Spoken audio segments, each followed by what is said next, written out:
everybody, happy Friday.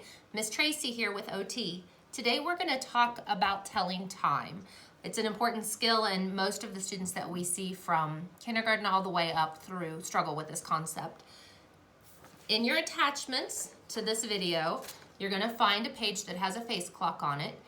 I would encourage you to cut this out, which is what I did. I cut mine out and I glued it to the back of a pizza box to make it more sturdy.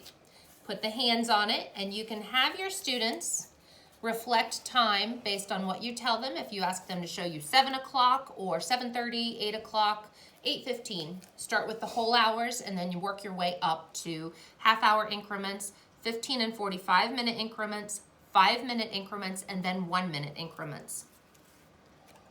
If you are a preschooler, you can certainly orient them to the fact that a clock is used to reflect time, but they can match the numbers to the clock numbers. So 11 can go on the 11 o'clock time, 2 can go at 2 o'clock, and so on and so forth. Using this pile of numbers that I cut out, 1 through 12, you can also take the next attached handout, which is to the whole hour. You can have students match the numbers to the whole hour. So we have 2 o'clock here, and you can put the number 2. You can have them write the number 2. This is a lower level skill. Another attachment that you're going to find is blank face clocks. This is a fun activity that you can do if you go set this beside the digital clock by your stove or your microwave, and randomly throughout the day have your students say, or ask your student, what time is it? They need to record the time as they see it on the digital clock, and then they need to reflect it on the face clock using the hour hand and the minute hand appropriately, and guide them so that this happens correctly, so they start to understand what time it is.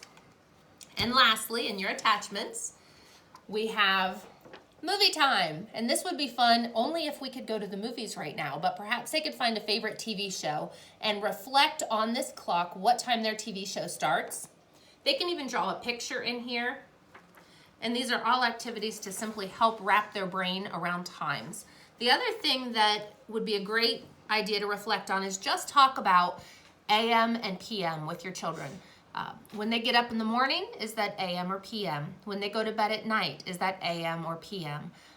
This is a skill that oftentimes is lost on our students, and it's important that they start to recognize not just times, but the concept of time.